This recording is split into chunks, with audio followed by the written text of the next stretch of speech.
Hello students, this is Dharmendra and welcome to Divyan family. दोस्तों, आज हम रिप्रोडक्शन इन ऑर्गेनिज्म का तीसरा लेक्चर स्टार्ट करने जा रहे हैं।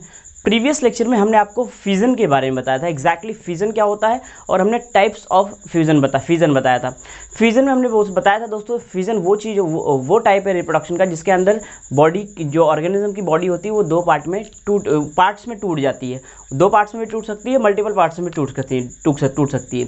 अगर दो इक्वल पार्ट में डिवीजन होता है दोस्तों, उसको हमने बाइनरी फ्यूजन कहा था। याद है आपको, बाइनरी फ्यूजन कहा था। उसके बाद हमने बाइनरी फ्यूजन के अलग अलग टाइप पढ़े थे। सिंपल या फिर इरेगुलर बाइनरी फ्यूजन कहा था, हमने ट्रांसवर्स बाइनरी फ्यूजन कहा था। सिंपल में हमने कहा था दोस्तों बाइनरी फ्यूजन दो पार्ट में डिवाइड हो जाएगा।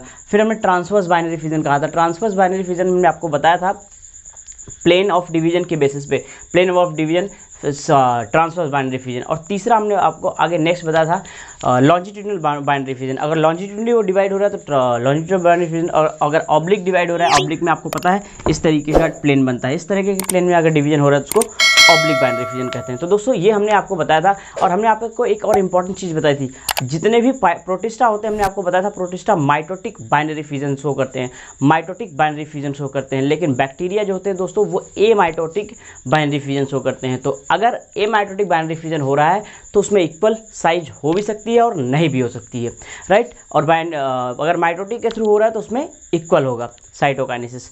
तो दोस्तों अब हम स्टार्ट करने जा रहे हैं उसका दूसरा पार्ट। हमने आपको पहला बता दिया था बाइनरी फ्यूजन, आज दूसरा हम स्टार्ट करने जा रहे हैं मल्टीपल फ्यूजन। दोस्तों अगर हम मल्टीपल फ्यूजन की बात करें तो उसमें जो पेरेंट बॉडी होती है, पेरेंट जो होती है वो मेनी डॉटर सेल्स में डिवाइड हो जाती है।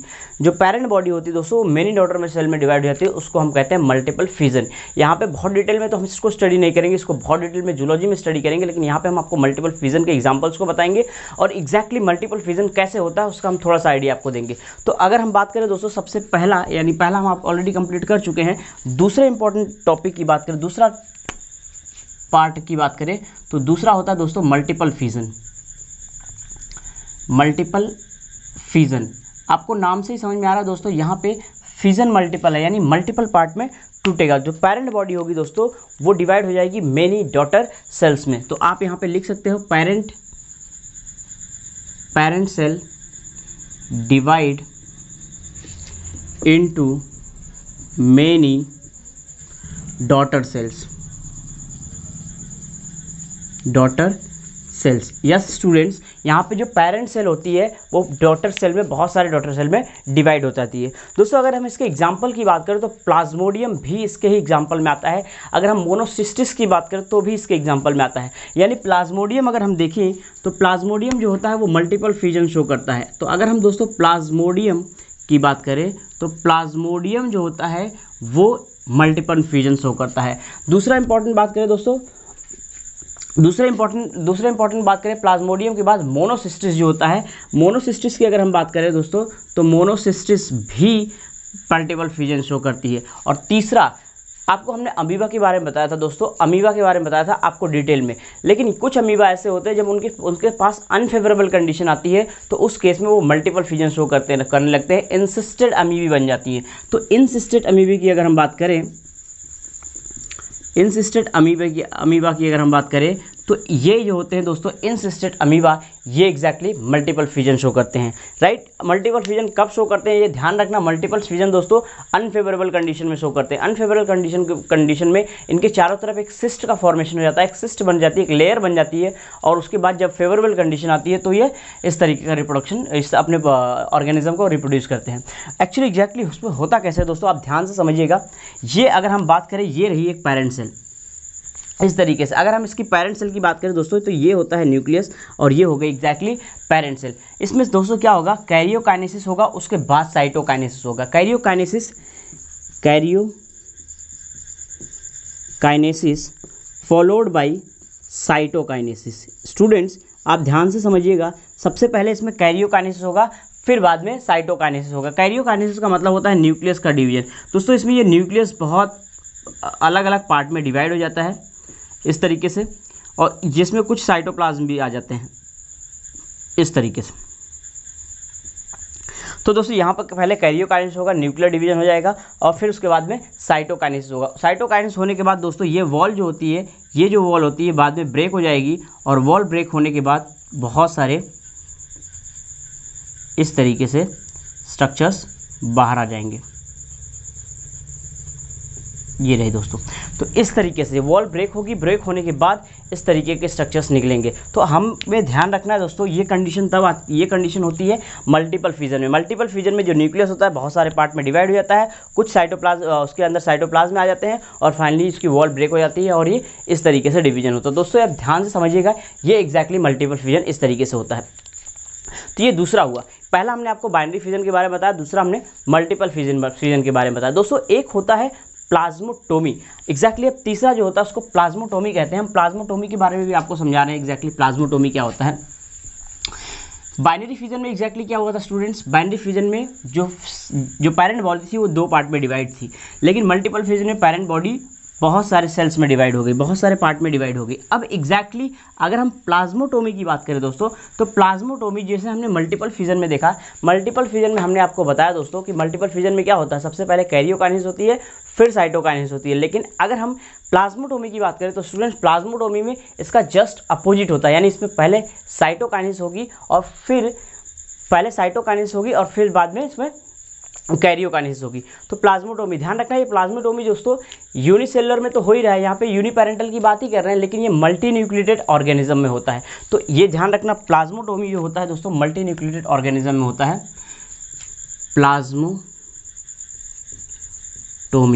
प्लाज्मोटोमी की बात करें स्टूडेंट्स, तो सबसे पहला इंपॉर्टेंट पॉइंट आपको यही ध्यान रखना है कि प्लाज्मोटोमी कहाँ होता है, in multicellular organism. So it occurs in multicellular organism. Yes students, ये मल्टीसेलुलर ऑर्गेनिज्म में होगा। अगर हम प्लाज्मोटोमी की बात करें तो प्लाज्मोटोमी मल्टीसेलुलर ऑर्गेनिज्म में होगा। स्टूडेंट्स इसके एग्जांपल की बात कर लेते हैं। प्लाज्मोटोमी की अगर हम एग्जांपल की बात करें तो पिलोमिक्सा और ओपेलिना प्लाज्मोटोमी के ही एग्जांपल है। अगर हम इसके एग्जांपल की बात करें दोस्तों तो पिलोमिक्सा और ओपेलिना ये स्टूडेंट्स प्लाज्मोटोमी के एग्जांपल है। अगर हम पिलोमिक्सा की बात करें या फिर ओपेलिना की बात करें, तो पिलोमिक्सा की बात करें या फिर ओपेलिना की बात करें, इसका एग्जांपल होता है प्लाज्मोटोमी के एग्जांपल होते हैं। इसके अंदर दोस्तों सबसे पहले साइटोकाइनेसिस होगी, साइटोकाइनेसिस फॉलोड बाय कैरियोकाइनेसिस। तो ध्यान रखना है इसमें cytokinesis followed by karyokinesis. Yes students, सबसे पहले इसमें साइटोकाइनेसिस होगा और उसके बाद इसके अंदर कैरियोकाइनेसिस होगा। इसको कैसे एग्जैक्टली होता है इसको हम आपको समझाते हैं दोस्तों। अगर हम एक मल्टी न्यूक्लिएटेड पेरेंट सेल लेते हैं, ये मान लीजिए स्टूडेंट्स ये मल्टी न्यूक्लिएटेड पेरेंट सेल की बात कर रहे हैं, ये मल्टी न्यूक्लिएटेड पेरेंट सेल है, यानी इसके अंदर मल्टी न्यूक्लिएटेड है। इसमें न्यूक्लियस क्या है, ज़्यादा है, यानी न्यूक्लियस मल्टीपल है, बहुत सारे हैं, इसको हम मल्टी न्यूक्लिएटेड पेरेंट सेल कहेंगे। तो ये हो गई multi nucleated parent cell. Students ये हमने मल्टी न्यूक्लिएटेड पेरेंट सेल ली है। अब इस मल्टी न्यूक्लिएटेड पेरेंट सेल में सबसे पहले साइटोकाइनेसिस होगा। अगर इसके अंदर सबसे पहले साइटोकाइनेसिस होगा, स्टूडेंट्स हम साइटोकाइनेसिस की बात करें तो इस सेल का जो साइटोप्लाज्म है सबसे पहले वो डिवाइड होगा। तो जब साइटोकाइनेसिस होती है दोस्तों तो सेल का साइटोप्लाज्म डिवाइड हो जाता है। तो मान लीजिए इसमें 3 न्यूक्लियस इधर आ गए और 3 न्यूक्लियस इसमें आ गए। इस तरीके से हमने बना दिया। साइटोकाइनेसिस के बाद 2 सेल बन गई, 3 न्यूक्लियस में आ गए और 3 न्यूक्लियस उसमें आ गए। अब दोस्तों साइटोकाइनेसिस के बाद होगा इसके अंदर कैरियोकाइनेसिस। एग्जैक्टली साइटोकाइनेसिस के बाद इसमें क्या होगा, कैरियोकाइनेसिस। तो इसमें अब होगा कैरियोकाइनेसिस।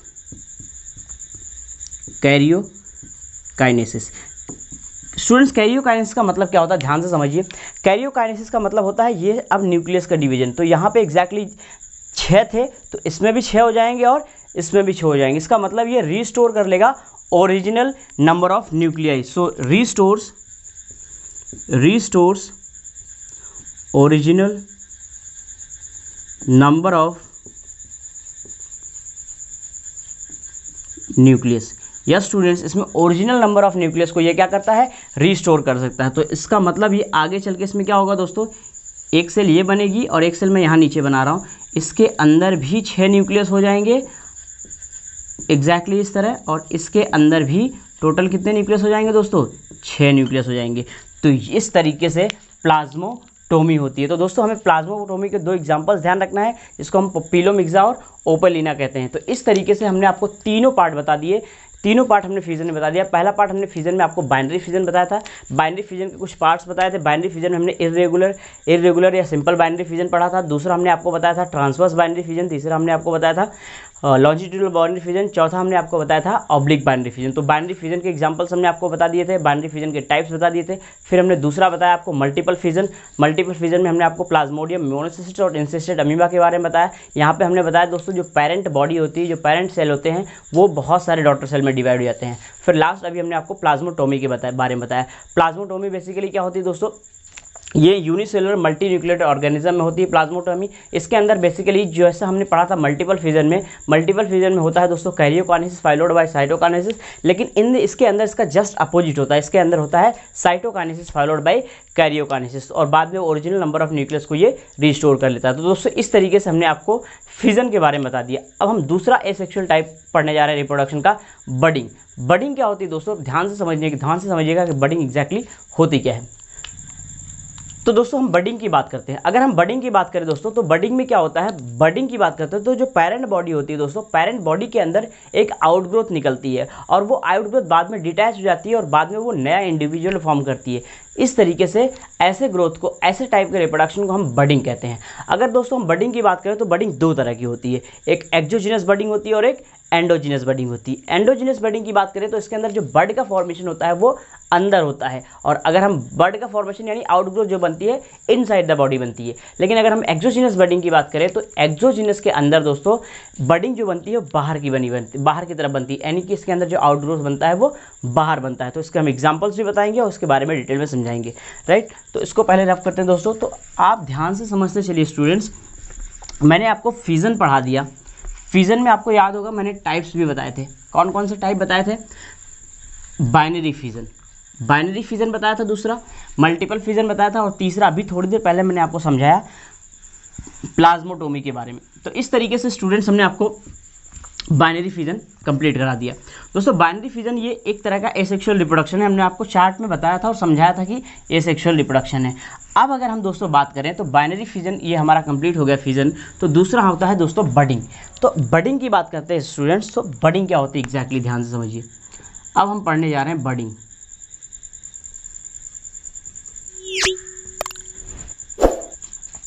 स्टूडेंट्स बडिंग की बात करें तो ये आउटग्रोथ होती है। आउटग्रोथ बनती है बाहर की तरफ, पेरेंट बॉडी के बाहर बनती है, और जो कि नया इंडिविजुअल बनाती है। तो हम इसको लिख लेते हैं, N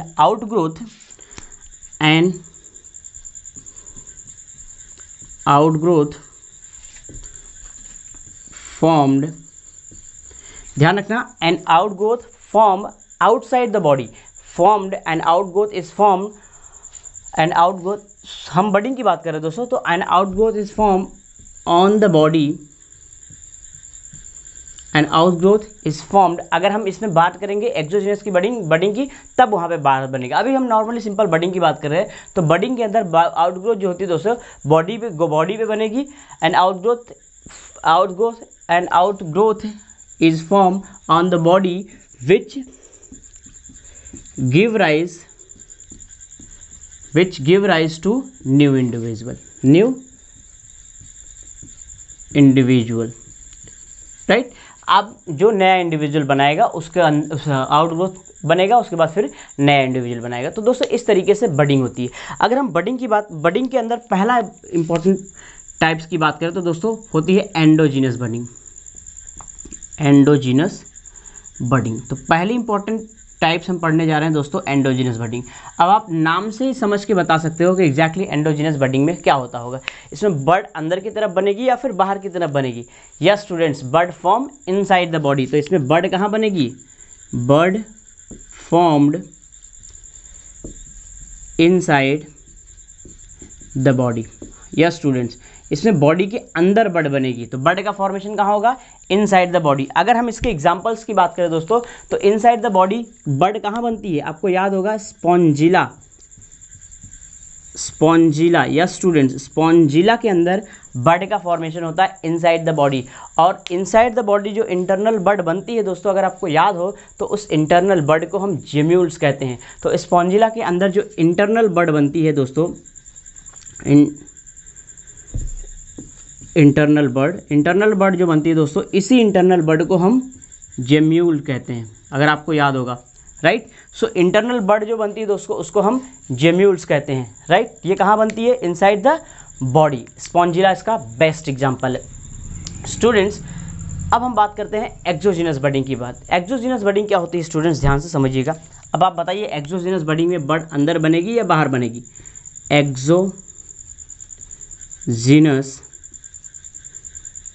budding, exogenous budding. Exogenous budding की बात करें स्टूडेंट्स तो एक्सोजीनस बडिंग में bud form outside the body. यहाँ पे बड कहाँ बनेगी? बड फॉर्म्ड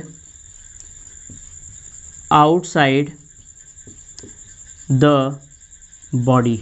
यस स्टूडेंट्स, यहाँ पे बड आउटसाइड द बॉडी बनेगी, यानी बड बॉडी के बाहर बनेगी, राइट। इसका एग्जांपल दोस्तों ईस्ट है। इसमें हम मेनली ईस्ट के बारे में स्टडी करेंगे, हम आपको डायग्राम के थ्रू भी समझाएंगे। ईस्ट होता है, हाइड्रा होता है, तो इसके एग्जाम्पल्स को हम लिख लेते हैं दोस्तों। इसके एग्जाम्पल क्या है? East, hydra. दोस्तों आप एनिमल किंगडम पढ़ोगे यूरोकॉर्डेटा। यूरोकॉर्डेटा जो होते हैं वो भी इसमें, यूरोकॉर्डेटा में दोस्तों साल्पा होता है, वो भी एक्सोजीनस बडिंग शो करती है। तो इस एग्जाम्पल को भी हम लिख देते हैं यूरोकॉर्डेटा, साल्पा, राइट स्टूडेंट्स। तो इस तरीके से बडिंग हमने आपको बता दिया, एंडोजीनस बडिंग और एक्सोजीनस बडिंग। दोस्तों इस एक्सोजीनस बडिंग को कैसे आउटसाइड बड बनती है और कैसे वो बड टूटती है और कैसे नया इंडिविजुअल बनता है, इसके बारे में हम आपको डायग्राम के थ्रू समझाएंगे। तो इसको हम रफ करने जा रहे हैं और यहाँ पे हम आपको डायग्राम के थ्रू एग्जैक्टली समझाएंगे कि बड कैसे बनती है आउटसाइड द बॉडी। यानी हम एक्सोजीनस बडिंग को थोड़ा सा डायग्रामेटिकली स्टडी करेंगे एग्जैक्टली कैसे होता है, राइट स्टूडेंट्स। तो सबसे पहले अगर हम बात करें, सबसे पहले इसमें दोस्तों ये रही पेरेंट बॉडी, ये उसका न्यूक्लियस और ये रहा पेरेंट बॉडी। अब इसमें एग्जैक्टली होता क्या है दोस्तों, इसमें आउटग्रोथ बनना स्टार्ट होगा इस तरीके से, इस तरीके से। ध्यान से समझिएगा दोस्तों, ये था पेरेंट सेल, पेरेंट बॉडी, यहाँ पे आउटग्रोथ बनना स्टार्ट हुआ। जैसे ही दोस्तों आउटग्रोथ का फॉर्मेशन होगा, इसी को हम बड कहने लगते हैं। यानी किसका फॉर्मेशन हो रहा है? यहाँ पे बड का फॉर्मेशन हो रहा है, इसको आप कहोगे बड फॉर्मेशन। और बड का फॉर्मेशन दोस्तों कहाँ हो रहा है? आउटसाइड, तो बाहर की तरफ इसके अंदर बड का फॉर्मेशन हो रहा है, राइट। अब एग्जैक्टली ये जो बड बनेगी दोस्तों, तो इसके अब यहाँ जैसे ही आउटग्रोथ बनी, बड का फॉर्मेशन हुआ, अब इसके अंदर हो जाएगा कैरियोकाइनेसिस। कैरियोकाइनेसिस का मतलब होता है दोस्तों, ये जो न्यूक्लियस था, ये इसमें बड का फॉर्मेशन हुआ और ये न्यूक्लियस था, ये दो पार्ट में ब्रेक हो गया।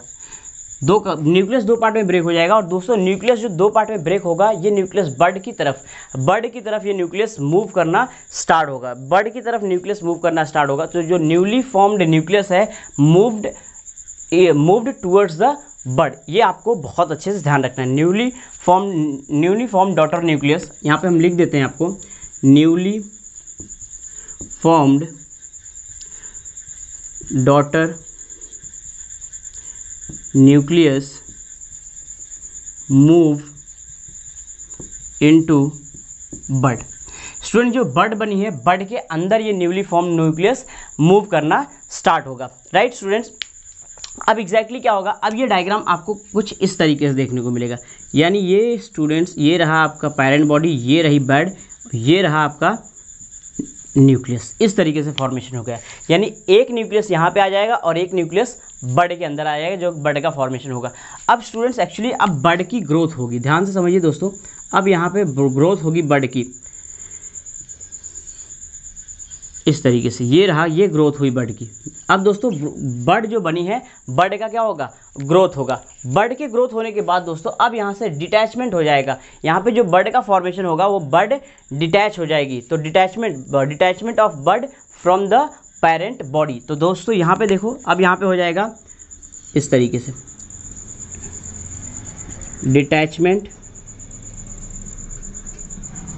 Detachment of bud from parent body.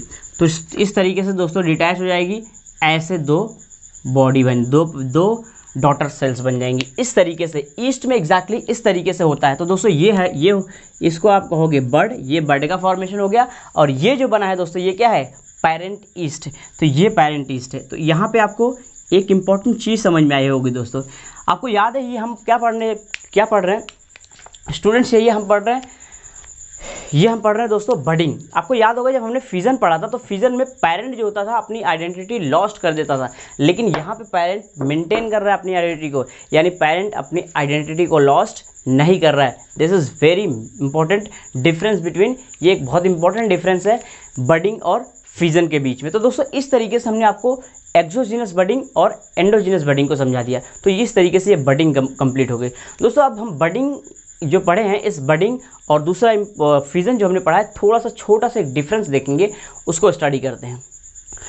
तो दोस्तों बाइनरी फिजन और बडिंग के बीच में हम डिफरेंस स्टडी करने जा रहे हैं। एग्जैक्टली क्या क्या डिफरेंस, मेन डिफरेंस जो है दोस्तों वही हम लिखेंगे कि बाइनरी फिजन और बडिंग में एग्जैक्टली मेन डिफरेंस क्या है।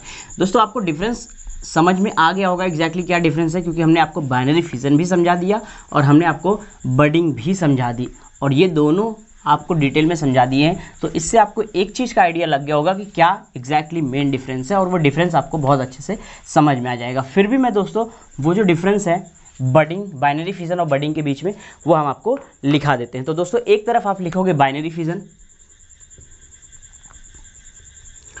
एक तरफ आप लिखोगे बाइनरी फिजन, दूसरी तरफ आप लिखोगे बडिंग। राइट स्टूडेंट्स, तो इस तरीके से हम बाइनरी फिजन और बडिंग के बीच में क्या डिफरेंस होता है उसको आपको समझा देते हैं। तो पहला मेन डिफरेंस होता है दोस्तों, इसमें कोई भी बर्ड का फॉर्मेशन नहीं होता, नो बर्ड फॉर्मेशन, इसमें बर्ड का फॉर्मेशन नहीं होता है। इसके अंदर स्टूडेंट्स बर्ड फॉर्मेशन होता है। राइट, तो पहला और मेन इंपॉर्टेंट डिफरेंस यही है कि बाइनरी फिजन में बर्ड का फॉर्मेशन नहीं होता, इसके अंदर बर्ड का फॉर्मेशन होता है, यानी बर्ड बनती है। इसमें दोस्तों पेरेंट उसकी अपने आइडेंटिटी को लॉस्ट कर देता है, लेकिन इसमें पेरेंट अपनी आइडेंटिटी को मेंटेन करके रखता है। तो पेरेंट, ध्यान रखना स्टूडेंट, बहुत इंपॉर्टेंट है, पेरेंट आइडेंटिटी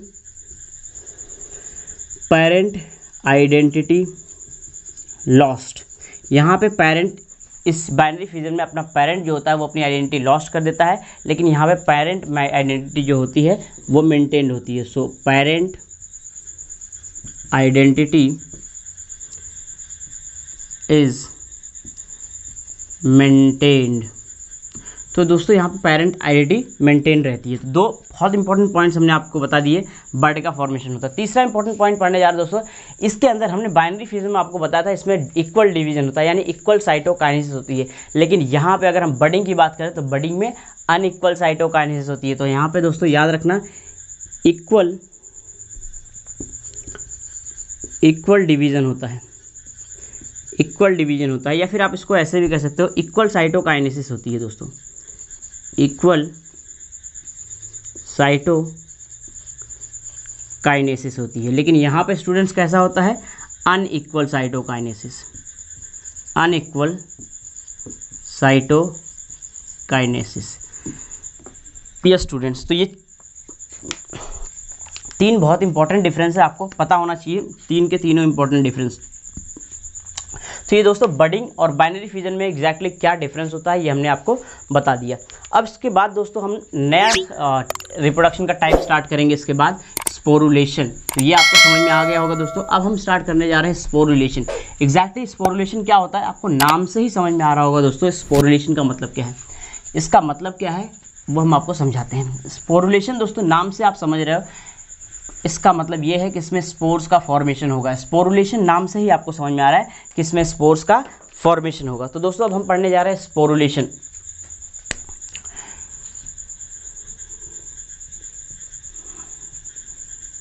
स्पोरुलेशन अगर आपको याद होगा तो हमने आपको जब चार्ट बनवाया था एसेक्सुअल रिप्रोडक्शन के जब टाइप लिखवाए थे, उस टाइप में हमने आपको एक स्पोरुलेशन भी लिखवाया था। तो इस स्पोरुलेशन अब स्टडी करने जा रहे हैं दोस्तों। स्पोरुलेशन क्या होता है, एक स्पेशल रिप्रोडक्टिव स्ट्रक्चर्स बनते हैं, इसमें स्पेशल रिप्रोडक्टिव स्ट्रक्चर्स बनते हैं, और उन स्पेशल रिप्रोडक्टिव स्ट्रक्चर्स को दोस्तों हम स्पोर्स कहते हैं।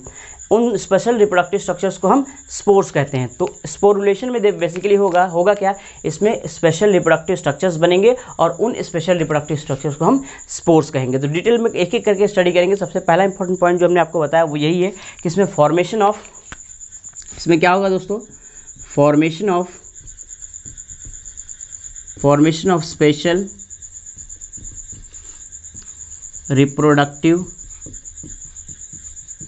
structure, formation of special reproductive structure called as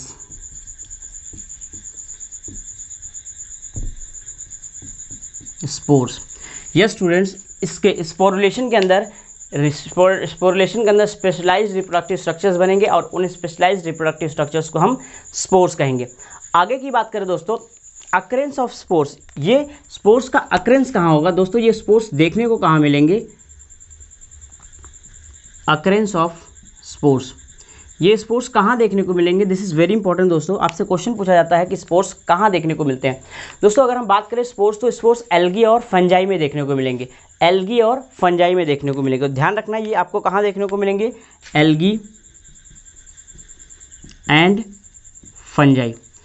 दोस्तों एक और इम्पॉर्टेंट चीज़, इन स्पोर्स को हम माइटोस्पोर्स भी कहते हैं, ऑल्सो नोन एज माइटोस्पोर्स। दोस्तों माइटोस्पोर्स इसलिए कहते हैं क्योंकि इनके अंदर माइटोसिस होती है, इसलिए इनको माइटोस्पोर्स कहते हैं। इनके अंदर माइटोसिस होती है, इसलिए इनको माइटोस्पोर्स। तो दोस्तों इनको माइटोस्पोर्स भी कहते हैं, इनको माइटोस्पोर्स भी कहते हैं, also known as mitospores, as spores are formed through mitosis. Yes student, इसमें जो स्पोर्स बनते हैं वो माइटोसिस के थ्रू बनते हैं, इसीलिए इनको माइटोस्पोर्स भी कहते हैं। इसके बेसिकली दो इंपॉर्टेंट टाइप्स होते हैं, वो दोनों इंपॉर्टेंट टाइप्स हम आपको समझाने जा रहे हैं। तो पहला इंपॉर्टेंट टाइप्स होता है, इसको जू स्पोर्स कहते हैं। तो स्पोरुलेशन के अंदर दो इंपॉर्टेंट टाइप्स होते हैं और उन दो इंपॉर्टेंट टाइप्स में एक होता है जू स्पोर्स। तो हम जू स्पोर्स पढ़ने जा रहे हैं दोस्तों। सबसे पहले हम जू स्पोर्स को पढ़ेंगे और फिर दूसरा वाला स्ट्रक्चर पढ़ेंगे जिसको हम कोनिडिया कहते हैं। तो इसमें हम बेसिकली दो तरह के टाइप पढ़ेंगे, एक जू स्पोर्स पढ़ेंगे और एक कोनिडिया पढ़ेंगे। तो हम उसको लिख लेते हैं, two main types of spores. Yes students, इसमें बेसिकली दो तरह के स्पोर्स बनते हैं। पहला होता है जू स्पोर्स। तो अब हम सबसे पहले जू स्पोर्स के बारे में स्टडी करने जा रहे हैं। जू स्पोर्स क्या होता है दोस्तों? जू स्पोर्स आपको नाम से ही समझ में आ रहा है दोस्तों। जू स्पोर्स, जू लिखा है, जू यानी कि एनिमल्स कैसे होते हैं? मोटाइल होते हैं। तो ये जू स्पोर्स भी कैसे होते हैं? मोटाइल होते हैं। देखो बहुत अच्छे से ध्यान रखना। ये दोस्तों कहाँ देखने को मिलेंगे? एग्जाम्पल यानी ये देखने को मिलेंगे हमें एल्गी में। ये हमें कहाँ देखने को मिलेंगे? एल्गी में। और उस एल्गी का नाम क्या है दोस्तों? क्लेमाइडोमोनास। तो एग्जाम्पल उस एल्गी का एग्जाम्पल है क्लेमाइडोमोनास। यस स्टूडेंट्स, हम क्लेमाइडोमोनास एल्गी के बारे में स्टडी करने जा रहे हैं।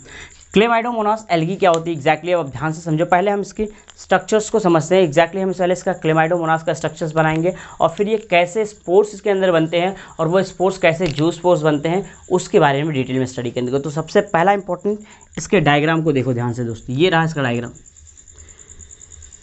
ये रहा क्लेमाइडोमोनास। अगर हम इस क्लेमाइडोमोनास की बात करें दोस्तों, तो ये क्लेमाइडोमोनास में ये होता है, ये रहा न्यूक्लियस। हम इस क्लेमाइडोमोनास की बात कर रहे हैं, यहाँ पे लिख देते हैं दोस्तों क्लेमाइडोमोनास।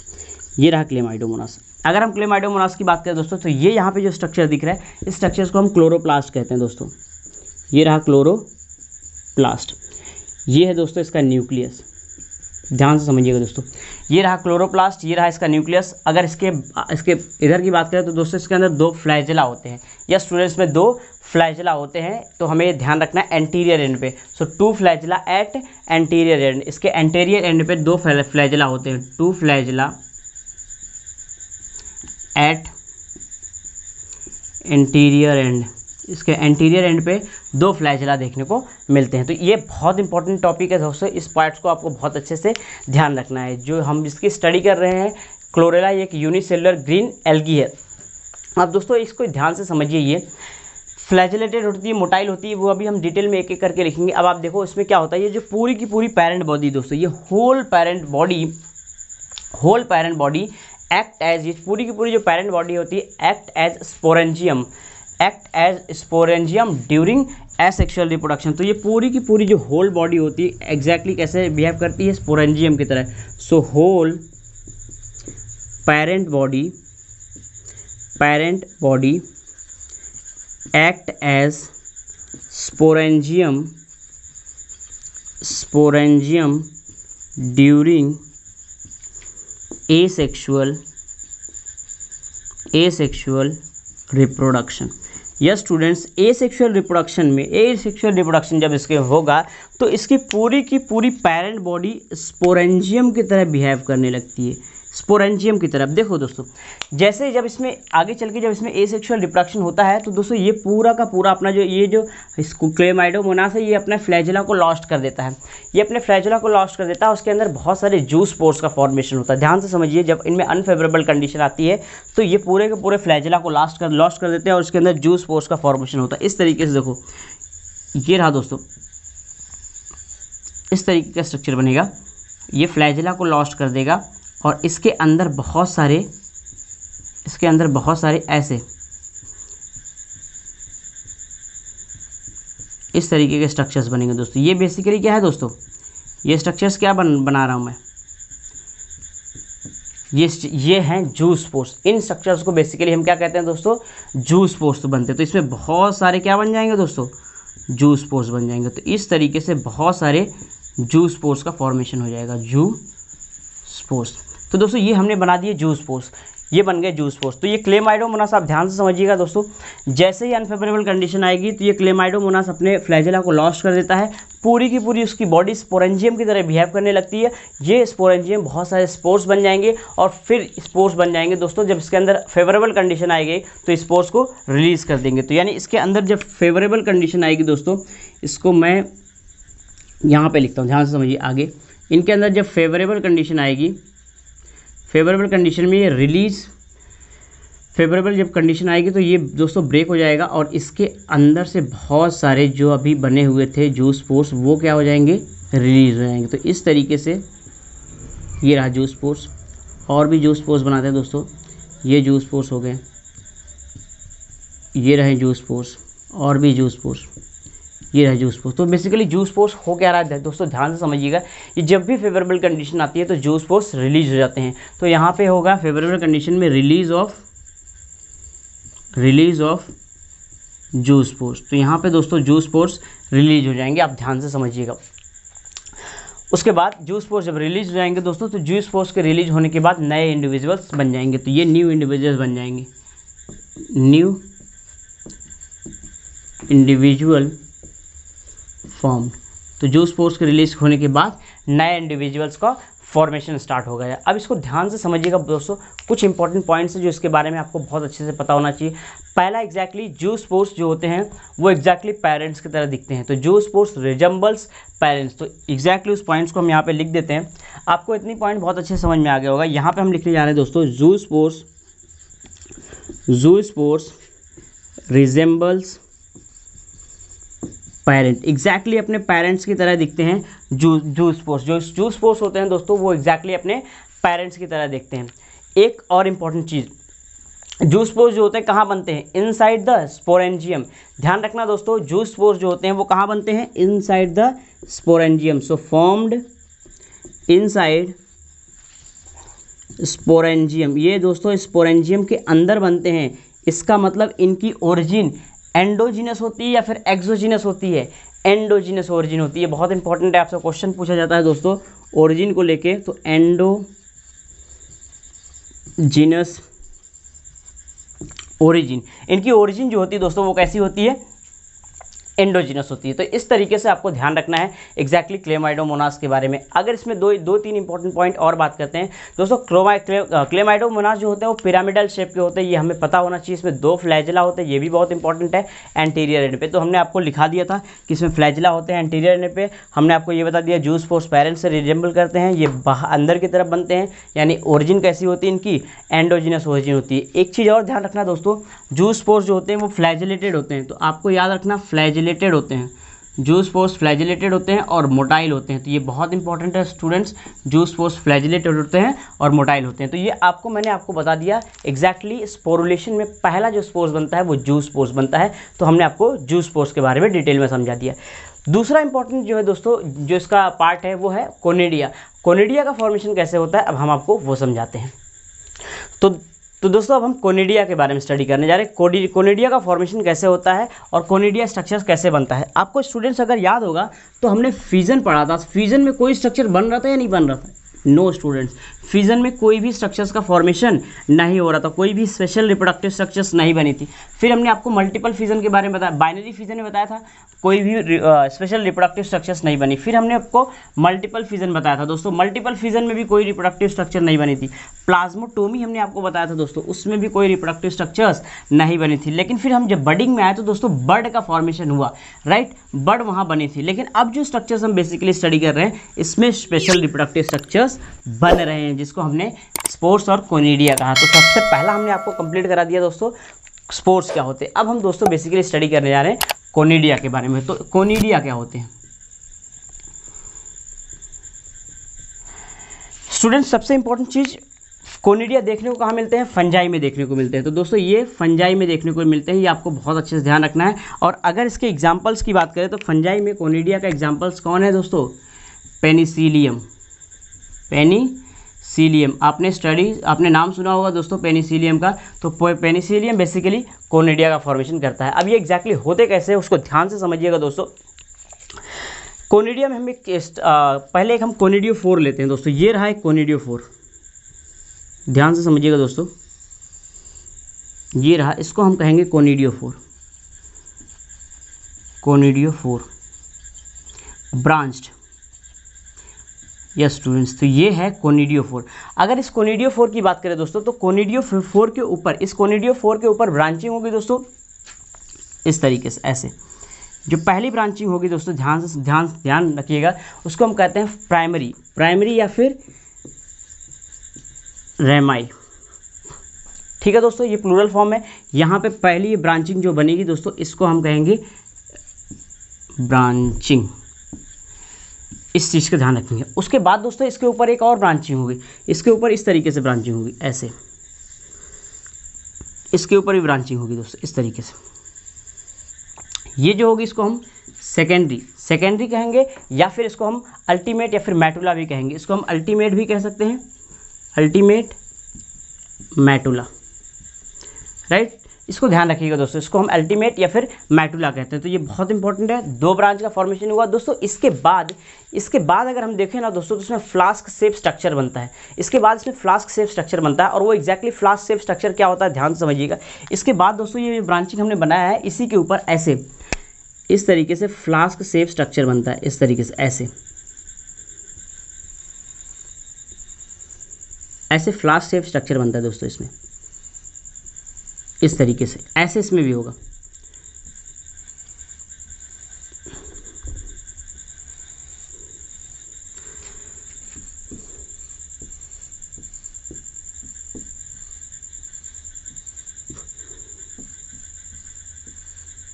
इस तरीके से फ्लास्क शेप स्ट्रक्चर फॉर्मेशन होगा दोस्तों। ये जो फ्लास्क शेप स्ट्रक्चर बन रहा है, इस फ्लास्क शेप स्ट्रक्चर को स्टेरिगमेंट कहते हैं, स्टेरिगमेटा कहते हैं। इस फ्लास्क शेप स्ट्रक्चर को स्टेरिगमेटा कहते हैं, या फिर इसको मैं समझाता हूँ, पहले आप ध्यान से समझिए, पहले इसका नाम लिखते हैं। इस फ्लास्क शेप स्ट्रक्चर को हम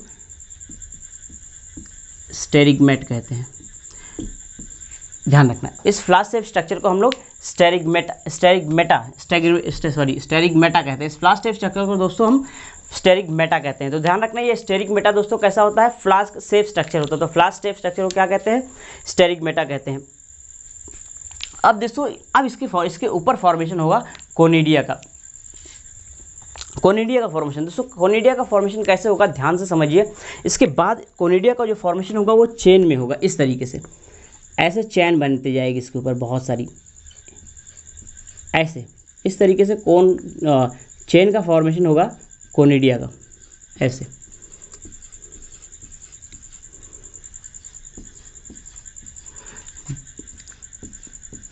ऐसे चैन के फॉर्म में, इस तरीके से ऐसे चैन का फॉर्मेशन होगा, राइट स्टूडेंट। तो ये जो फॉर्मेशन हो रहा है बेसिकली चैन का, इसको ध्यान रखना, इसको हम कहते हैं कोनिडिया इन चैन। तो इसमें कोनिडिया कैसी होती है? Basically conidia in chain. दोस्तों हमने ये आपको एक स्ट्रक्चर्स बताया, बेसिकली स्ट्रक्चर्स क्या है हमने आपको बताया। अब यहाँ पे दोस्तों एक और इम्पॉर्टेंट क्वेश्चन आता है, उसको बहुत इंपॉर्टेंट ध्यान रखना। अगर आपसे पूछा जाए कि यंगेस्ट कोनिडिया कहाँ पे है, तो आप यहाँ पे यंगेस्ट कोनिडिया कहाँ बताओगे दोस्तों। इस कोनिडिया का फॉर्मेशन यहाँ से हो रहा है, स्टेरिगमेटा से हो रहा है, तो कोनिडिया ध्यान रखना यंगेस्ट कोनिडिया ये होगा, क्योंकि यहाँ से बन रहा है और पीछे की तरफ ऐसे आगे की तरफ बढ़ता जा रहा है। तो और सबसे लास्ट में कौन सा बनेगा दोस्तों, इसका फॉर्मेशन होगा, तो ये क्या होगा, यंगेस्ट कोनिडिया। तो दिस इज़ वेरी इंपॉर्टेंट दोस्तों, ये ध्यान रखना, ये है यंगेस्ट कोनिडिया, यंगेस्ट कोनिडिया। तो स्टूडेंट्स यंगेस्ट कोनिडिया को ध्यान रखना है। यंगेस्ट कोनिडिया कहाँ बनेगा, यहाँ बेस पे बनेगा, तो बहुत इंपॉर्टेंट है। इस टाइप के अरेंजमेंट को, ऐसे अरेंजमेंट को दोस्तों बेसिपेटल अरेंजमेंट कहते हैं। तो यंगेस्ट कोनिडिया एट बेस, और इस टाइप के अरेंजमेंट को कहते हैं basipetal, basipetal arrangement, basipetal arrangement, basipetal arrangement of conidia. तो ध्यान रखना दोस्तों, कोनिडिया का यहाँ पे कैसे अरेंजमेंट होता है, बेसिपिटल कोनिडिया, इस तरीके से अरेंजमेंट होता है। तो ये दोस्तों कोनिडिया का फॉर्मेशन कैसा हुआ, हमने आपको कोनिडिया के बारे में समझाया। बेसिडियोफोर्स से हमने स्टार्टिंग की, हमने पूरे स्ट्रक्चर्स को समझाया, बेसिकली कैसे फॉर्मेशन होता है स्ट्रक्चर्स। अब दोस्तों हम यहाँ पे आपको कुछ इंपॉर्टेंट पॉइंट्स बता दे रहे हैं, पहले ध्यान से समझिएगा। क्या इनकी बात करते हैं, तो क्या ये मोटाइल होते हैं या नहीं होते, ये मोटाइल नहीं होते दोस्तों। जैसे जूस्पोर्स मोटाइल थे, ये बेसिकली मोटाइल नहीं होते, ध्यान रखना, ना तो मोटाइल होते हैं और ना ही फ्लैजेलेट नॉन फ्लैजेलेटेड होते हैं, फ्लैजेलेटेड नहीं होते, इसलिए मोटाइल भी नहीं होते। अब इस पे फॉर्म्ड होम कहाँ फॉर्म होते हैं दोस्तों, कोनिडियोस्पोर्स के कोनिडियोफोर हमने जो लिया था उसके बॉडी पे इनका फॉर्मेशन होता है, राइट।